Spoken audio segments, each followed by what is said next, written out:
All right, so this week, even though it's the middle of August, slow time of summer, to some, we have some Fed speak coming up, as well as Chair Powell speaking at Jackson Hole. So with that, I want to take a look at the 10-year yield chart with you and do so from a top-down perspective. Again, my name is Hema Reddy. If you haven't been here before, I use price, timing, and momentum to boost my trading, that of my tribes. And we are starting with a monthly chart plotting candlesticks and my RSI power zones favorite indicator down below. Now, in case you're not familiar with the 10-year chart, so on TradeStation, it's $TNX.X. The way that these numbers are plotted is not how I'm going to refer to them. I'm going to refer to them as per the percentages they represent. So 43.20, for example, I'll say 4.32. All right. So follow along and let's take a look. Easy to see here that we have been surging higher off of the April low and most recently approaching, getting so close to the October 2022 high.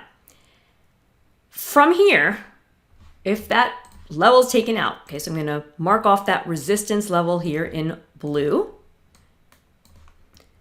The next key resistance would be an entire zone of resistance that you can see up at the June 2007 area, okay? There's other smaller levels along the way, but that's like the real big one hanging out up there. As for support, again, going on the monthly chart, and then we'll take this down to weekly, daily. We have support at the range produced by the month ending April 2023. So that's what I'm looking at to start. I'm going to kind of thicken up these lines so I know they're from my monthly chart. Okay, we're getting the 4 thickness monthly. That's a big deal, right? And then we will move down to the weekly time frame. Okay. Same chart, weekly time frame. I'm going to adjust the settings so that I can see all my historical data here.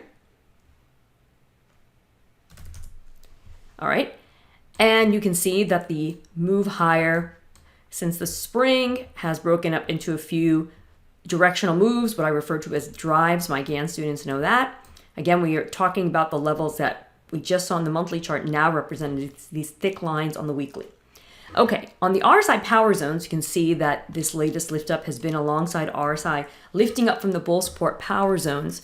And yeah, basically, I don't see any major reason why the 10-year shouldn't get above the 4.33 high from October relatively soon. I mean, it's inching right there. So on the weekly chart, let's zoom in a little further and see what supports we may want to monitor. Well, I see one right here.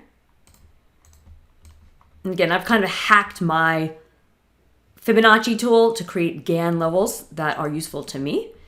And I am going to change the font on those so that I can see them a little bit smaller. And this line weight is going to be a 3, so I know it's the weekly. Okay, so this was a 4, and then a 3 for the weekly, and now we'll take this to the daily chart. It's again all the same annotations, all just kind of piled up. Same threat, if you will, to the high, specifically from October 21st, 2022. And here, my friends, I see a forecast that I can draw. So I'm going to draw those forecasts and be back in a moment. Okay, so here it is, guys, the forecast, all right?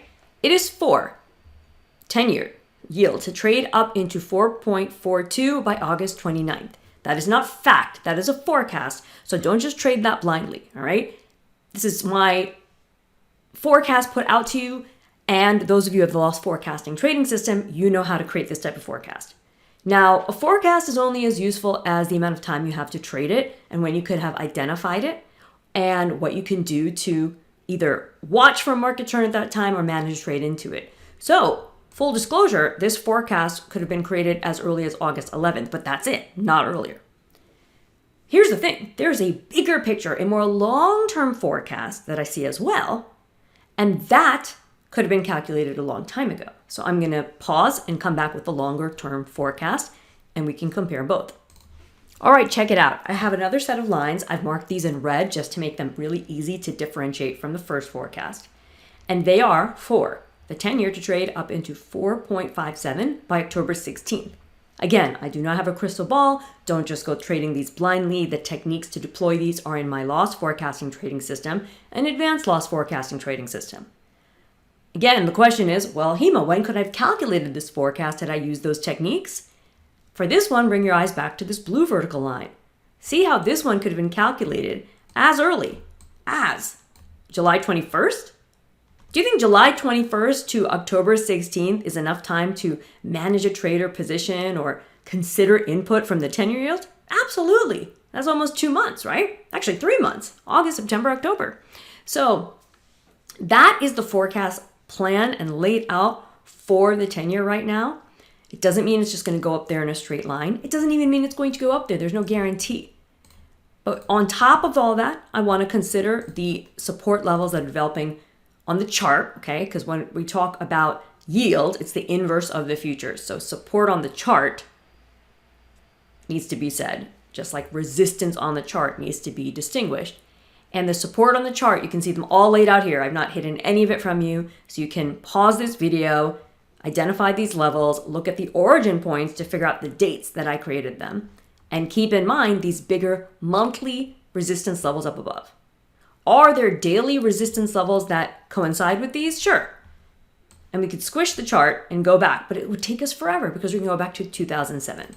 So I'm not going to do that here now. That's something you could do if you really want to get the daily and weekly resistance levels up ahead. For now, you have these two forecasts to observe and navigate, and we'll see what unfolds with the Fed speak and more. Catch you next time.